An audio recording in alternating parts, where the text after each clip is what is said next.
Este é o podcast da reunião de estudos do Evangelho do Grupo Espírita Irmão Áureo. Olá, seja muito bem-vindo. Lembramos o nosso objetivo de estudar o Evangelho à luz da doutrina espírita. Atualmente estamos seguindo o livro Jesus no Lar, de Neio Lúcio, psicografia de Francisco Cândido Xavier. E quem vai jogar uma luz no capítulo 29, cujo título é A Parábola Relembrada, é o companheiro Ítalo. Preparou uma reflexão interessante, daqui a pouquinho a gente vai estar junto escutando aí. Não vou dar spoiler, o pessoal sempre fala, eu falo que não vou dar e já começo falando, né? Mas a gente revisita aqui a parábola do bom samaritano sobre um outro olhar, convidados por Neio Lúcio narrando Jesus e sobre os comentários do Ítalo.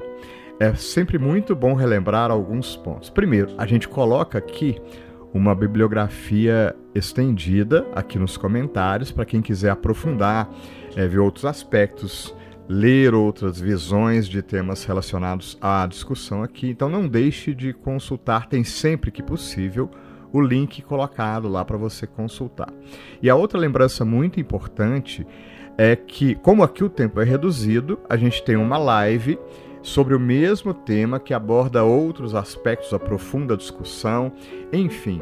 Ela acontece no nosso canal do YouTube, no mesmo dia do lançamento do podcast. É muito bom que você atenda ao nosso convite de estar junto ao vivo, trocando experiência. Eu costumo dizer que é um café com pão de queijo espiritual, onde a gente bate papo, um ambiente muito gostoso.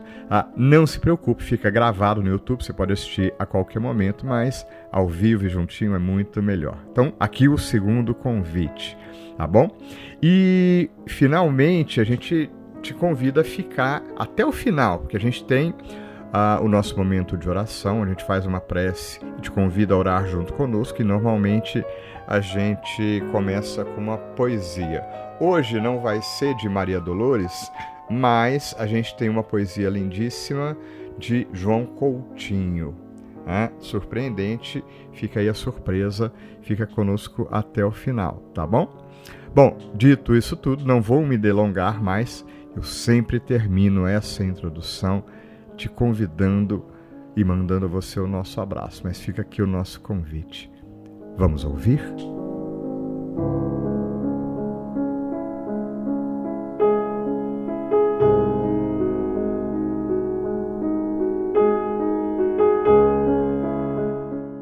Olá, meus irmãos, que mais esta reflexão que faremos hoje sobre a lição A Parábola Relembrada do livro do Neio Lúcio, Jesus no Lar, na lição 29.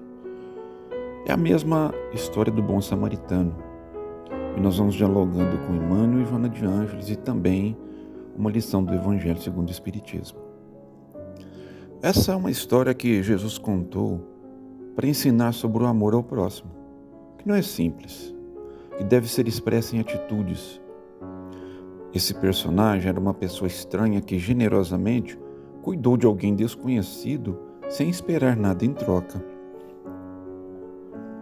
Atualmente essa expressão foi generalizada e bom samaritano passou a designar qualquer pessoa que se preocupa com os outros, que age sempre a favor do bem, que procura ajudar em qualquer circunstância sem falsos interesses. Lembrando que samaritano é um indivíduo natural da região de Samaria, próxima a Jerusalém. Essa história mostra as diferenças existentes naquela região, na verdade muito antagônicas. Os personagens são de diversas categorias sociais, que residiam em cidadelas e vilarejos em torno de Jerusalém, e que tinham as suas diferenças, levando às vezes até o cúmulo das agressões físicas. Para melhor entendimento sobre o peso dessa história, e porque traz a figura do samaritano ou ainda do publicano, precisamos compreender que naquela época, a região havia diferenças de crenças e filosofias de vida, o que gerava conflitos e separatividade. Depois de contar a parábola, Jesus é questionado por Tadeu sobre o ensinamento de forma mais explícita. Então ele conta a história de um certo homem doente que é ignorado por várias pessoas influentes e religiosas, mas é ajudado por um publicano considerado de má vida. O publicano não só dá dinheiro, mas também dá seu tempo, apoio e cuidado pessoal ao homem doente. Foi o único que soube aproveitar a oportunidade de servir, sendo tocado pela necessidade do outro, se dispondo a fazer tudo o que lhe competia fazer em prol do doente.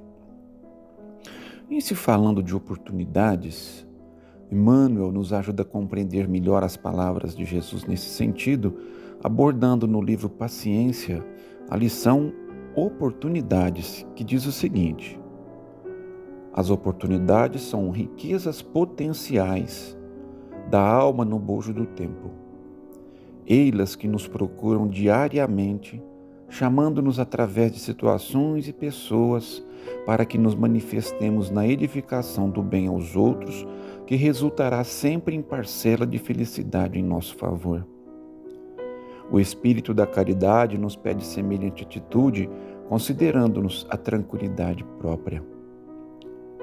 Então, assim, nesse pequeno trecho destacado, a palavra riqueza potencial, que ainda não foi conquistada, porque depende de ser buscada, vivenciada, construída mesmo, para se tornar real. O autor ainda nos ressalta o quanto é bom buscar fazer o bem pelo reflexo em nós mesmos. Traz tranquilidade para viver os nossos dias. Não que sejamos envolvidos em privilégios, mas em proteção. Na narrativa de Ney Lúcio, após terminar a história, Jesus pergunta a Tadeu quem praticou a verdadeira caridade. E ele reconhece que foi publicano, que deu não só recursos materiais, mas também seu tempo, força e empatia. Lembrando aqui o texto do Evangelho segundo o Espiritismo sobre a caridade material e a caridade moral, quando nos diz que amemo-nos uns aos outros e façamos aos outros o que quereríamos que nos fizessem eles. Se não temos o pão, levemos uma palavra de estímulo. Se não temos o agasalho, levemos o poder da escuta que não só compreende, como segue ao lado de quem necessita. Se não temos o teto para oferecer, levemos a compaixão e oremos pelas bênçãos divinas juntos. E Emmanuel continua a nos chamar a atenção para o cotidiano e as circunstâncias triviais com as quais nos deparamos, assim. É o irmão irritadiço que nos dirige determinada frase imprudente e infeliz em momentos difíceis do trânsito, claramente aguardando a nossa doação de tolerância. É o amigo em desvalimento, muitas vezes abatido ou desesperado, esperando-nos a palavra tranquilizante, ungida da simpatia e da solidariedade de quem necessita, a fim de levantar-se em espírito. É o familiar atribulado por obstáculos diversos, de quem nos cabe aproximar com o socorro que se nos faça possível. É a página balsamizante, fácil de estender aos companheiros de experiência, vítimas de reveses e ofensas, livrando-os desse ou daquele propósito de rebeldia ou vingança. É a conversação amena e reconfortante, em casa ou na rua, com a qual inconscientemente afastamos alguém da queda no suicídio. É o auxílio discreto ao amigo de sentimento anuviado por empeços vários, a que a carência de recursos, basta às vezes conhecidas por nós no plano físico, sugere-nos a entregar-lhe com bondade o apoio que esse mesmo companheiro em penúria não nos pediu. Ergue-te cada dia, faz o melhor ao teu alcance, trabalha e serve. Hoje, alguém nos deixa ver as tribulações que se lhe fazem precisas ao aprimoramento espiritual, de modo a que possamos doar por nós mesmos algo de útil. Amanhã, porém, é possível seja para nós o dia da necessidade de receber. Percebemos aqui, irmãos, uma situação muito provável de se tornar real. É que hoje estamos bem, mas amanhã como será? Onde estaremos? Mais do que isso, como estaremos? Não que seja um móvel precioso das nossas ações, mas é que plantando o bem, também o encontraremos como apoio às nossas necessidades. Essa mesma parábola, em Mateus 22, 34, 40, inicia-se com um questionamento de um doutor da lei a Jesus sobre quem é meu próximo. Reflitamos agora com outro enfoque, nos perguntando de quem eu devo me tornar próximo. Na parábola temos a resposta de que seu próximo é qualquer um que esteja passando necessidade, de qualquer natureza, não importando que língua fale, qual religião ou etnia pertença, ou seja, ao irmão do caminho. De quem eu me faço próximo, nos desafia a olhar para nós mesmos, para as nossas ações e intenções e a nos questionar se estou buscando realizar a lei de amor pronunciada pelo Cristo, o amor que nos é possível no momento em que nos encontramos, servindo onde e quando seja, a quem quer que seja. Então não dá para ficar escolhendo a quem servir. Talvez essa pergunta nos silencie, mas o Cristo nos chama a ser proativos na seara, lembrando que somos o próximo de alguém e que de igual maneira somos necessitados da caridade alheia. Então, sou o próximo daquele que necessita, que precisa de apoio. No Evangelho segundo o Espiritismo, no seu capítulo 10, está escrito que a lei de amor substitui a personalidade pela fusão dos seres, extingue as misérias sociais. Ditoso aquele que, ultrapassando a sua humanidade, ama com amplo amor os seus irmãos em sofrimento. Ditoso aquele que ama, pois não conhece a miséria da alma nem a do corpo. Tem ligeiros os pés e vive como que transportado fora de si mesmo.